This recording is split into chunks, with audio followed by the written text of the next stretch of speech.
ആഗോള രാഷ്ട്രീയ ഭൂപടത്തിൽ ഇറാനും പാശ്ചാത്യ ശക്തികളും തമ്മിലുള്ള പോരാട്ടം ഇന്ന് മിസൈലുകളിലും ഡ്രോണുകളിലും മാത്രം ഒതുങ്ങുന്നില്ല എന്നുള്ളതാണ് ലോകമെന്ന് സാക്ഷ്യം വഹിച്ചുകൊണ്ടിരിക്കുന്ന ഏറ്റവും വലിയ സത്യമെന്ന് പറയുന്നത്. അത് ഡിജിറ്റൽ സാമ്പത്തിക ലോകത്തെ അദൃശ്യമായ അതിരുകളിലേക്കും അതുപോലെ തന്നെ ലോകത്തിൻ്റെ ശ്വാസനാളമെന്ന് വിശേഷിക്കപ്പെടുന്ന ഹോർമുസ് കടലിടുക്കിലെ തന്ത്രപരമായ നീക്കങ്ങളിലേക്കും വ്യാപിച്ചിരിക്കുക കൂടിയാണ്.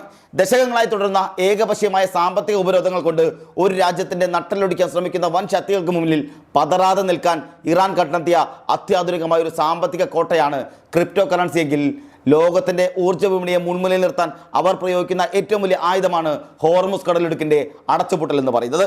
അമേരിക്കൻ യുദ്ധവിമാനങ്ങൾ ഇറാൻ്റെ ആകാശത്ത് വട്ടമിട്ട് പറക്കുമ്പോൾ അതിനേക്കാൾ വേഗതയിൽ ഇറാൻ്റെ സമ്പദ് വ്യവസ്ഥ ഡിജിറ്റൽ വാലറ്റിലൂടെ അതിർത്തി കടക്കുന്നു എന്നുള്ളതും കേവലം ഒരു അതിജീവനമല്ല, മറിച്ച് അത്യാധുനിക സാമ്രാജ്യത്വത്തിന്റെ സാമ്പത്തിക വേട്ടയാടൽക്കെതിരെയുള്ള ഇറാന്റെ ഡിജിറ്റൽ വിപ്ലവം കൂടിയാണ്. ബ്ലാക്ക് ചെയിൻ അനലിറ്റിക്സ് സ്ഥാപനങ്ങളായ ചൈന സിലിസ് അതുപോലെ തന്നെ എലിപ്റ്റിക് എന്നിവ പുറത്തുവിട്ട വിവരങ്ങളുടെ അടിസ്ഥാനത്തിൽ ഭൗമരാഷ്ട്രീയ സംഘർഷങ്ങൾക്കിടയിലെ ഡിജിറ്റൽ സാമ്പത്തിക മാറ്റങ്ങളുടെ ആഴം എത്രത്തോളം ഉണ്ടെന്ന് നമുക്ക് കൃത്യമായി വ്യക്തമാക്കി തരുന്നുമുണ്ട്.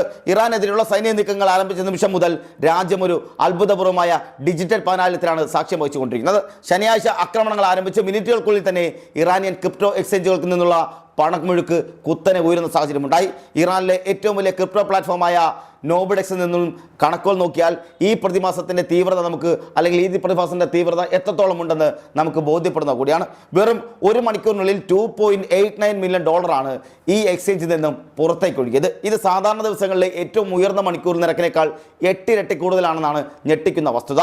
ആക്രമണ വാർത്തകൾ പുറത്തു വന്നതിന് തൊട്ടു പിന്നാലെ ഇടപാടുകളുടെ അളവിൽ 700% മുകളിലായി അമ്പരപ്പിക്കുന്ന കുതിച്ചുചാട്ടമാണ് രേഖപ്പെടുത്തിയിരിക്കുന്നത്.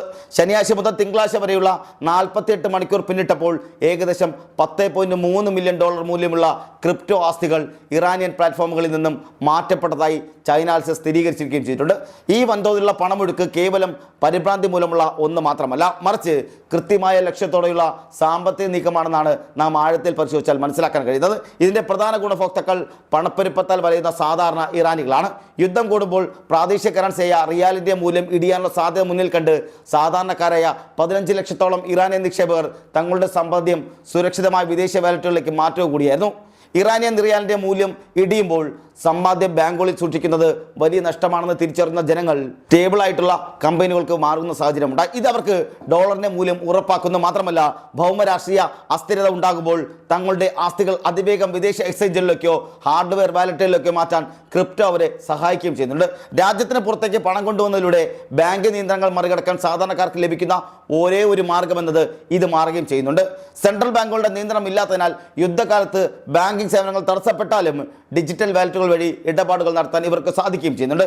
ഇവിടെ സാധാരണക്കാർ മാത്രമല്ല, ഭരണകൂടവുമായി ബന്ധപ്പെട്ട സ്ഥാപനങ്ങളും ഇസ്ലാമിക് റവല്യൂഷണറി ഗാർഡ് കോപ്സും അതിനൊപ്പം തന്നെ തങ്ങളുടെ ഫണ്ടുകളുടെ ദൃശ്യത കുറയ്ക്കാനും ലിക്വിഡിറ്റി പുനഃക്രമീകരിക്കാനും ഈ സാഹചര്യം ഉപയോഗിക്കുന്നതും നാം ഇവിടെ ഗൗരവത്തോടെ കാണേണ്ട കാര്യമാണ്. 2023 മുതൽ മാത്രം $3 മില്യൺ ക്രിപ്റ്റോ ആസ്തികളിലേക്ക് ഇവർ മാറിയതായി DRM ലാബ്സ് ചൂണ്ടിക്കാട്ടുകയും ചെയ്യുന്നുണ്ട്. അന്താരാഷ്ട്ര ബാങ്കിംഗ് ശൃംഖലയിൽ നിന്നും ഒറ്റപ്പെട്ട ഇറാൻ ആഗോള വിപണിയുമായി ബന്ധപ്പെടാൻ ബ്ലാക്ക് ചെയിൻ സാങ്കേതിക വിദ്യയുടെ ഒരു സുപ്രധാന പാലമായിട്ടാണ് ഉപയോഗിച്ചു വരുന്നത്.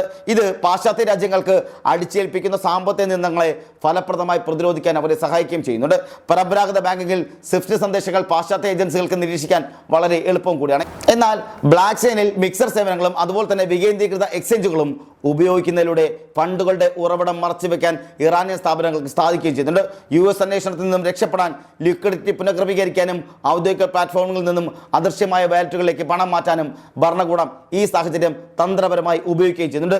സ്വിഫ്റ്റ് പോലുള്ള ആഗോള ബാങ്കിംഗ് സംവിധാനത്തിൽ നിന്നും പുറത്താക്കപ്പെട്ട ഇറാനെ സംബന്ധിച്ചിടത്തോളം അതിർത്തികൾ കടന്നുള്ള ഇടപാടുകൾക്ക് ബ്ലാക്ക് ചെയിൻ സാങ്കേതിക വിദ്യ ഒരു കച്ചിത്തുരുമ്പ് കൂടിയാണ്. 2025 കണക്കുകൾ പ്രകാരം ഇറാനുമായി ബന്ധപ്പെട്ട ക്രിപ്റ്റോ ഇടപാടുകൾ $8 ബില്യൺ മുതൽ $10 ബില്യൺ വരെയാണ്.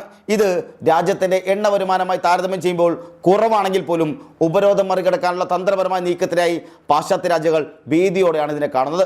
സൈബർ ആക്രമണങ്ങൾ, ആഭ്യന്തര അസ്ഥിരത അല്ലെങ്കിൽ സൈനിക നീക്കങ്ങൾ എന്നിവ ഉണ്ടാകുമ്പോൾ സെൻട്രലൈസ്ഡ് ബാങ്കിംഗ് സംവിധാനങ്ങളെക്കാൾ ആളുകൾ വികേന്ദ്രീകൃത ധനകാര്യത്തെ വിശ്വസിക്കുന്ന കാഴ്ചയാണ് നാം കാണുന്നത്. പക്ഷേ ഈ ഡിജിറ്റൽ പണച്ചട്ടയ്ക്കപ്പുറം ഇറാൻ ലോകത്തിന് നേരെ ഉയർത്തുന്ന ഏറ്റവും വലിയ ഭീഷണി എന്നത് ഭൂമിശാസ്ത്രപരമായ അവരുടെ കരുത്ത് കൂടിയാണ്.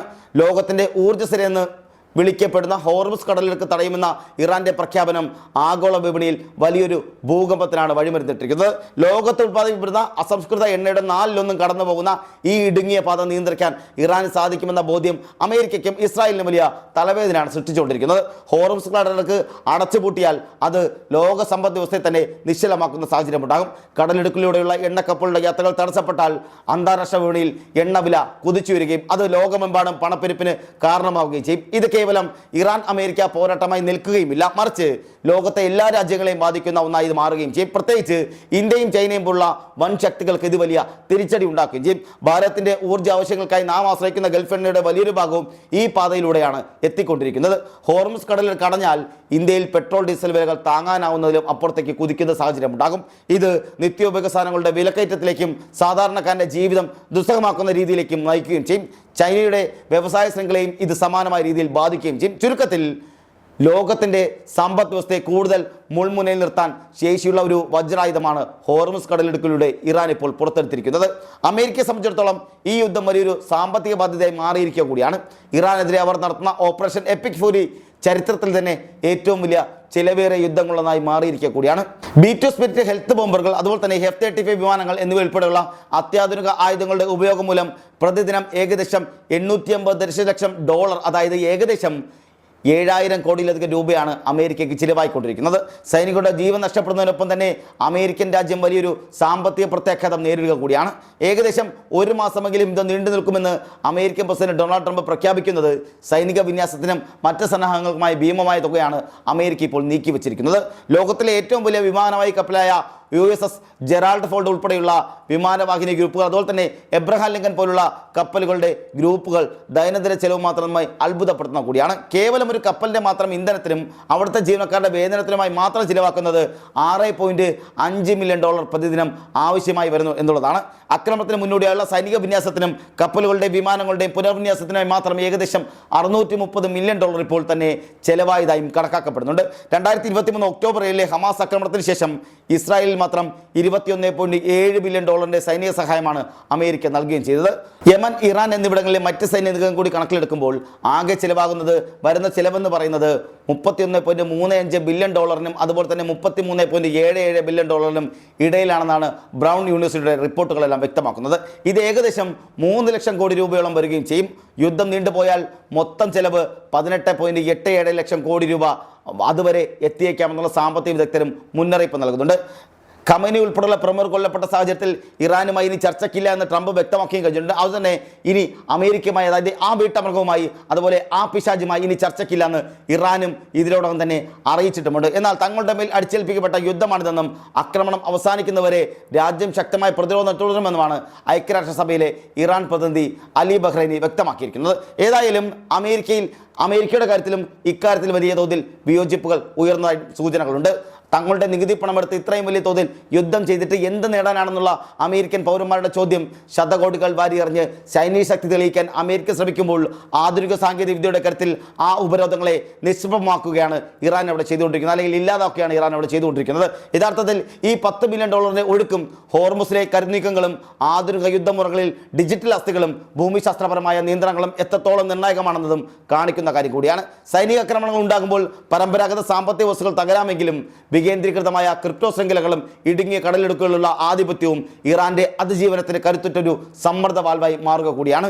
ഇറാന്റെ പക്കൽ സുലഭമായ ഇന്ധനവും ഊർജ്ജവും ഉപയോഗിച്ച് അവർ വലിയ തോതിൽ ബിറ്റ്കോയിൻ മൈനിങ് നടത്തുകയും ചെയ്യുന്നുണ്ട്. ഇങ്ങനെ ഉൽപ്പാദിക്കപ്പെടുന്ന ബിറ്റ്കോയിനുകൾ അന്താരാഷ്ട്ര വിപണിയിൽ ചരക്കുകൾ വാങ്ങാനായി അവർ ഉപയോഗിക്കുകയും ചെയ്യുന്നുണ്ട്. ഇത് പാശ്ചാത്യ രാജ്യങ്ങൾക്ക് അടിച്ചേൽപ്പിക്കുന്ന ഡോളർ നിശ്ചിത സാമ്പത്തിക ഉപരോധങ്ങളുടെ മുനയൊടിക്കുന്നത് കൂടിയാണ്. ഹോർമുസ് കടലിടുക്കിലെ നിയന്ത്രണം ഇറാന്റെ കയ്യിലുള്ള ഒരു ഫിസിക്കൽ സ്വിച്ച് പോലെയാണ്. അത് ഓഫ് ചെയ്താൽ ലോകത്തിന്റെ വെളിച്ചമണയുമെന്ന ബോധ്യം ഇറാനുമുണ്ട്. അമേരിക്ക ഉയർത്തുന്ന സൈനിക വെല്ലുവിളിയെ ഇറാൻ നേരിടുന്നത് വെറും മിസൈലുകൾ കൊണ്ട് മാത്രമല്ല, മറിച്ച് അവരുടെ ഓരോ പൗരന്റെ കയ്യിലുള്ള ഡിജിറ്റൽ വാലറ്റുകൾ കൊണ്ടും ലോകത്തെ പിടിച്ചു വയ്ക്കാൻ ശേഷിയുള്ള ഹോർമുസ് കടലിടുക്ക് കൊണ്ട് കൂടിയാണ്. ഈ പോരാട്ടത്തിൽ ആര് ജയിക്കുമെന്നത് കാലം തെളിയിക്കും. പക്ഷേ നിശ്ചയമായും ഇത് ചരിത്രത്തിൽ തന്നെ ഏറ്റവും വലിയൊരു സാമ്പത്തിക മാറ്റത്തിൻ്റെയും യുദ്ധതന്ത്രങ്ങളുടെയും തുടക്കം കൂടിയാണ്. വൻ ശക്തികൾ ആയുധങ്ങൾ കൊണ്ട് ഭരിക്കാൻ ശ്രമിക്കുമ്പോൾ സാങ്കേതികവിദ്യയും ഭൂമിശാസ്ത്രപരമായ പ്രത്യേകതകളും ഒരു രാജ്യത്തിന് നൽകുന്ന കരുത്ത് അനിഷേധ്യമായത് കൂടിയാണ്. ഇറാന്റെ ഓരോ നീക്കവും ലോകസമ്പത്തിൻ്റെ ക്രമത്തിൽ ഉണ്ടാകുന്ന ഓളങ്ങൾ ചെറുതൊന്നുമല്ല. മിസൈലുകളെക്കാൾ മാരകമായി പണവും എണ്ണയും ആയുധമാക്കപ്പെടുമ്പോൾ ലോകമൊരു മഹാവിപത്തിൻ്റെ വക്കിലൂടെയാണ് കൂടിയാണ് കടന്നുപോയിക്കൊണ്ടിരിക്കുന്നത്. അമേരിക്കയുടെ യുദ്ധക്കൊതി സ്വന്തം തകർച്ചയ്ക്ക് വഴിമരുന്നിടുമോ അതോ ഇറാൻ എന്നേക്കുമായി നിശബ്ദമാക്കപ്പെടുമെന്നത് വരും ദിവസങ്ങളിലെ നീക്കങ്ങളെ ആശ്രയിച്ചു കൂടിയിരിക്കും. ലോകമെന്ന് മറ്റൊരു വലിയ സാമ്പത്തിക വിപ്ലവത്തിന് സാക്ഷ്യം വഹിക്കുക കൂടിയാണ്. അവിടെ തോക്കുകളേക്കാൾ ശക്തി സ്മാർട്ട് ഫോണുകൾക്കും കോഡുകൾക്കുമാണ്. ഇറാന്റെ പക്കൽ സുലഭമായ ഇന്ധനവും ഊർജ്ജവും ഉപയോഗിച്ച് അവർ നടത്തുന്ന ക്രിപ്റ്റോ മൈനിങ് അന്താരാഷ്ട്ര വിപണിയിൽ വലിയൊരു സ്വാധീനമായി വളർന്നു കഴിയുകയും ചെയ്തിട്ടുണ്ട്. ഓരോ ബിറ്റ്കോയിനും ഒരു മിസൈലിനേക്കാൾ കൃത്യമായ അമേരിക്കയുടെ സാമ്പത്തിക താല്പര്യങ്ങളെ ലക്ഷ്യം വെക്കുന്നത് കൂടിയാണ്. ആധുനിക ലോകത്ത് ഒരു രാജ്യത്തെ ഒറ്റപ്പെടുത്തുക എന്നത് എത്രത്തോളം പ്രായോഗികമാണെന്ന ചോദ്യം ഇവിടെ പ്രസക്തമാവുകയും ചെയ്യുന്നുണ്ട്. ബാങ്കിംഗ് സംവിധാനങ്ങൾ തകർത്താലും തങ്ങളുടെ സാമ്പത്തിക അല്ലെങ്കിൽ തങ്ങളുടെ എല്ലാം സാമ്പത്തിക സ്വാതന്ത്ര്യം സംരക്ഷിക്കാൻ ഒരു ജനതയ്ക്ക് കഴിയുമെങ്കിൽ അത് ഉപരോധങ്ങൾ അടിച്ചേൽപ്പിക്കുന്ന ശക്തികൾക്ക് മുന്നേയുള്ള മുന്നറിയിപ്പ് കൂടിയാണ്. വരും ദിവസങ്ങളിൽ ഈ ഡിജിറ്റൽ ഭൗമയുദ്ധം എങ്ങോട്ട് നീങ്ങുമെന്ന് ലോകം ഉറ്റുനോക്കുകയാണ്. ഈ സംഘർഷം ആഗോള ക്രിപ്റ്റോ വിപണിയെയും എണ്ണ വിപണിയെയും ഒരുപോലെ പിടിച്ചുലയ്ക്കുന്നത് കൂടിയാണ്. സാങ്കേതികവിദ്യ പൗരന്മാർക്ക് നൽകുന്ന കരുത്തും ഭൂമിശാസ്ത്രപരമായ സ്ഥാനങ്ങൾ നൽകുന്ന മേൽക്കൈയും കൂടി ചേരുമ്പോൾ ഏത് വൻശക്തിയും ഇറാൻ ഒരു വലിയ വെല്ലുവിളിയായി തുടരുകയും ചെയ്യും. അമേരിക്ക ഉയർത്തുന്ന സൈനിക വെല്ലുവിളിയെ ഇറാൻ നേരിടുന്നത് വെറും മിസൈൽ കൊണ്ട് മാത്രമല്ല, മറിച്ച് അവരുടെ ഓരോ പൗരൻ്റെ കയ്യിലുള്ള ഡിജിറ്റൽ വാലറ്റുകൾ കൊണ്ടും ലോകത്തെ പിടിച്ചുലക്കാൻ ശേഷിയുള്ള ഹോർമുസ് കടലിലേക്ക് കൂടി ഉപയോഗിച്ചുകൊണ്ടാണ്. ഈ പോരാട്ടത്തിൽ ആര് ജയിക്കുമെന്ന് കാലം തെളിയിക്കുന്നത് കൂടിയാണ്. നിശ്ചയമായും ഇത് ചരിത്രത്തിൽ തന്നെ ഏറ്റവും വലിയ സാമ്പത്തിക മാറ്റത്തിൻ്റെയും യുദ്ധതന്ത്രങ്ങളുടെയും തുടക്കം കൂടിയാണ്. വൻ ശക്തികൾ ആയുധം കൊണ്ട് ഭരിക്കുമ്പോൾ അവിടെ ഇറാൻ ചെയ്യുന്നത് തങ്ങളുടെ ബുദ്ധി കൊണ്ടും ശാസ്ത്രീയപരമായ രീതി കൊണ്ടും കൂടിയാണ് അവരവിടെ പിടിച്ചു നിൽക്കുന്നത്. മാത്രമല്ല അവരവിടെ ഉറപ്പിച്ച് പറയുന്നുണ്ട്, ഇനി എന്തൊക്കെ ഉണ്ടായാലും തങ്ങളുടെ രാജ്യത്തെ ഓരോ പൗരനാണ് ജീവനോടെ ഉള്ളതെങ്കിലും അവൻ നിന്ന് പൊരുതും നിങ്ങൾക്കെതിരെ എന്നാണ് പറയുന്നത്.